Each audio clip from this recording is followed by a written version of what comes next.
Hello, welcome to the Liverpool FC Journal. I'm Owen James. This is your Liverpool news update, guys. Look, you know what? I'd love to be sitting here today and bringing like positive, happy, good news. But I don't know. To me, it just feels like we are constantly in some Groundhog Day-esque pattern of misery at the moment surrounding this football club. I mean, ever since last season when we won the league title, played some fantastic football, really moved forward. It looked like a great club and looked like we were in for a period of domination. And obviously with the money spent in the summer as well, that was always the aim. Look, guys, don't please, again, it's not a flipping transitional season. Let's not bullshit that. This was meant to be about a domination again, taking over, becoming like a dynasty in a way, to give that American sports context. But, it's kind of all fallen apart. And Arne Slot obviously is a big part of why that's fallen apart. Now, look, I'm not saying that Richard Hughes and Michael Edwards are entirely blameless on this one. Of course they're not. There is a situation there, you've got to talk about that. But I think anyone who sits there and says Arne Slot hasn't got the tools to do the job this season with players, I think he's talking utter crap. Because, yes, we have an injury situation at centre-back now, where obviously Giovanni Leone was brought in. I think he would have played a part this season. Joe Gomez is injury unreliable. Conor Bradley is out injured. All teams get injuries, so that's just something we face. But the real issue is here that there are players within the squad who could come in and do a job. There are players who we allowed to leave that are still our players that we could bring back, despite what Arne Slot might say, who could play a part. Now, look, it's not Richard Hughes, and as much as I distrust Richard Hughes and Michael Edwards, it's not Richard Hughes and Michael Edwards' fault that Arne Slot won't play Rio and Gamoa consistently, won't play Federico Chiesa consistently, won't, if Harvey Elliott was to return, wouldn't play Harvey Elliott consistently, not involving Trainioni. It's not their fault that is happening. That is purely on the manager, on the head coach, and Arne Slot is making fundamental errors that are costing this team. We are going to talk a little bit more about Arne in a moment with a bit of a insight as to perhaps Arne is losing the players to some degree. But let's start off with a little bit of transfer news, interesting contract news, shall we say. This is from Graham Bailey. It says Liverpool and Ibrahima Konate currently at stalemate in contract negotiations. Konate believes his performances merit a salary that would place him among the highest paid defenders in the Premier League. I've got to say, when I read that last paragraph, I almost cried laughing. I mean, Ibrahima Konate believes his performances merit a salary that would place him amongst the highest paid. Is he taking the fucking piss? Has he not seen how shit he has been this season? If you were actually paying Ibrahima Konate what he was worth based on these performances this year, I think about a tenner a week would be fair. A fair salary for someone as well. You've got to pay minimum wage, I suppose. So perhaps you pay him 14.50, 13, whatever the minimum wage is these days, 13.50 an hour, whatever, maybe, for whenever he's training and whenever he's playing, but that's about all he's worth, because he ain't worth much more than that. And if he believes he's worth the same sort of money as the likes of Virgil and Mo and the other top wage earners at the club, then I think he's having a massive laugh. I think the talk has been of somewhere between 280 and 300,000. That is what he is looking for. If Ibrahima Konate honestly believes that he is worth between 280 and 300 grand a week, he is having an absolute giraffe. He is properly taking the piss. He's worth nowhere near that amount of money. A guy who is consistently inconsistent, a guy who, when he is bad, he is dreadful. When he is good, it happens very rarely. So, honestly, if that's what he's looking for, Liverpool, let him go. Just get rid of the absolute useless tart that he is. Right, let's talk about the next thing that we're going to talk about, obviously, which is kind of alluded to at the start of this video.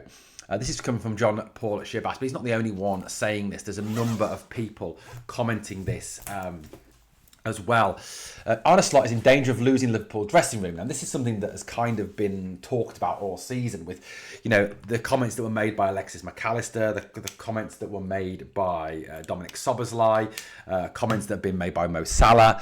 And there was talk the other day of a players-only meeting at the AXA that Virgil van Dijk called. So, there's elements and already stories there around this anyway.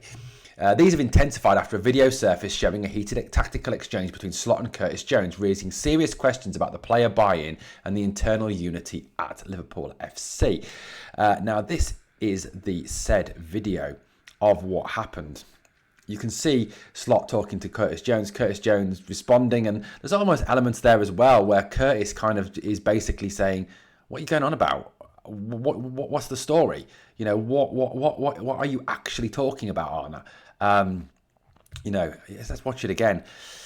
You can see Curtis is like, "What, really?" And then he kind of like, "Oh." There is a despair.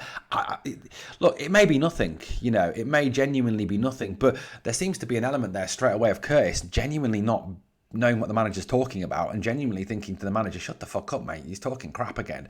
You know, this is all part of a wider concern around Arne Slot, I believe, that, you know, his man management is exceptionally poor. You've only got to look at the way he treats Federico Chiesa, the way that he responds to questions about Harvey Elliott. You know, Harvey Elliott is still a Liverpool player, whether Arne Slot likes it or not. And we all know that Arne, for whatever reason, hates Harvey Elliott. You know, so, you know, he's a Villa player. No, Arne, he's not a Villa player. He's a Liverpool player. And there's nothing to stop you from commenting on him because he's not a Villa player. He belongs to Liverpool. And if you had a heart, if you had any sort of managerial nous, you'd actually go and bring him back. Cancel whatever Villa need to pay, bring him back and use him because he would add to this squad. Because whatever you're doing at the moment, Arne, is failing abysmally.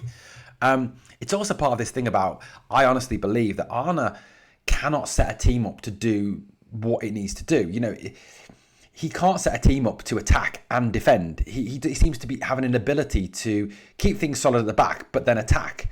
Because he has a real concern that if we attack, we're going to let goals in, which I think, you know, would happen. But, you know, we saw the frustration from the Kop on Saturday with, you know, chants of attack, which haven't been heard for ages.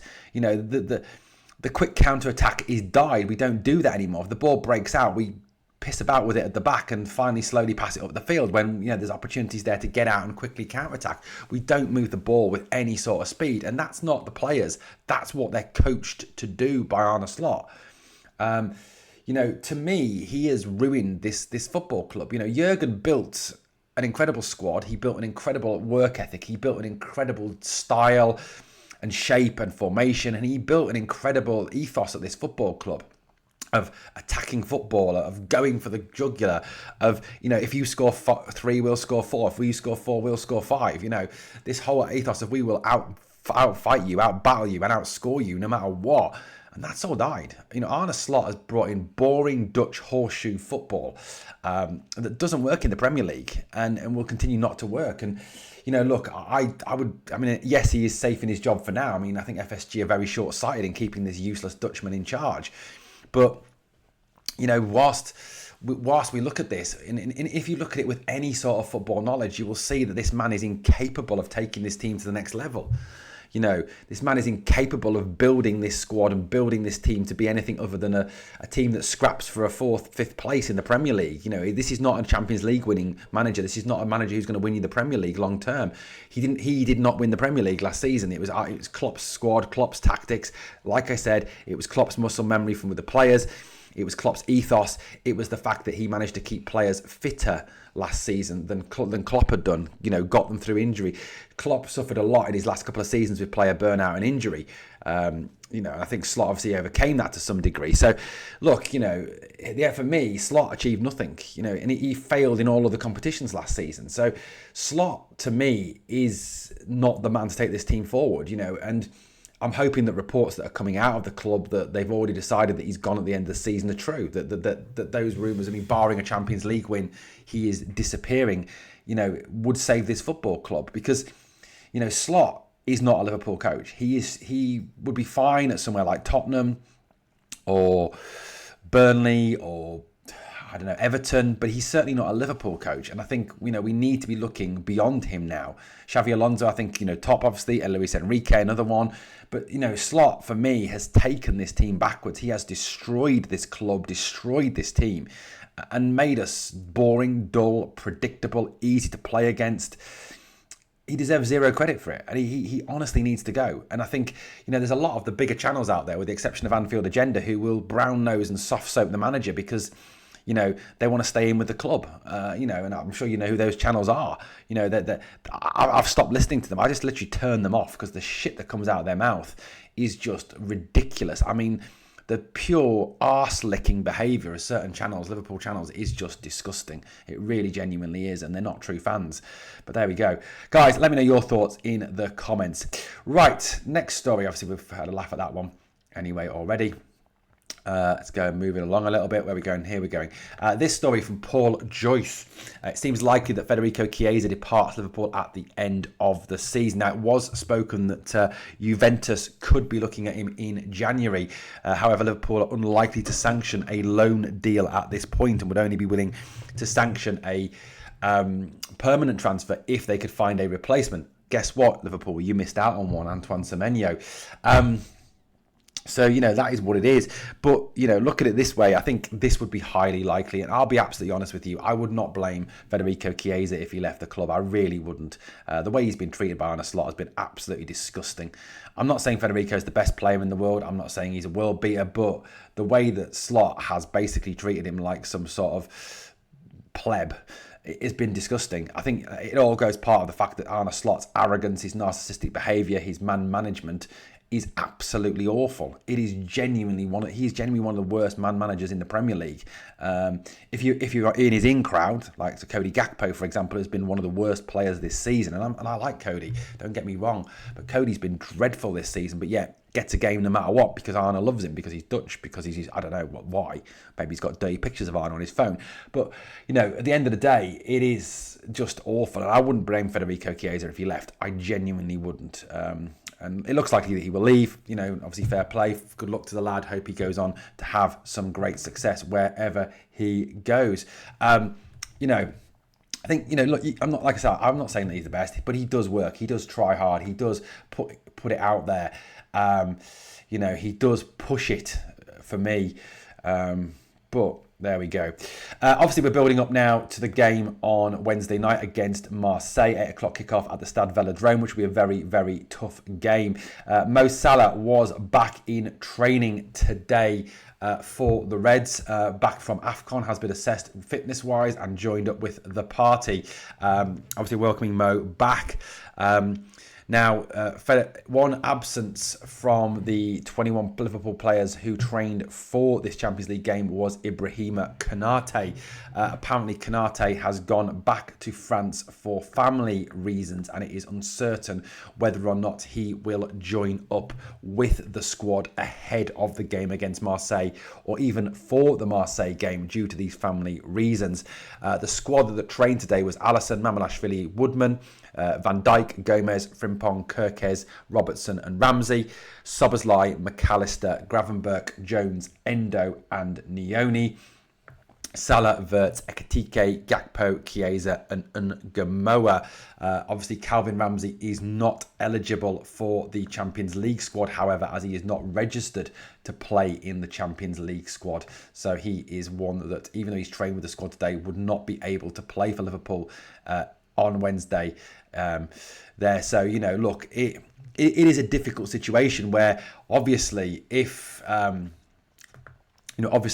find that Ibrahima Konate cannot join back up with the squad, then it may be that Joe Gomez has to start at centre half on Wednesday against Marseille, and that would probably make the back four look something along the lines of Frimpong, Gomez, Virgil van Dijk and Milos Kirkes, I believe, would be probably the first choice back four if that is the case.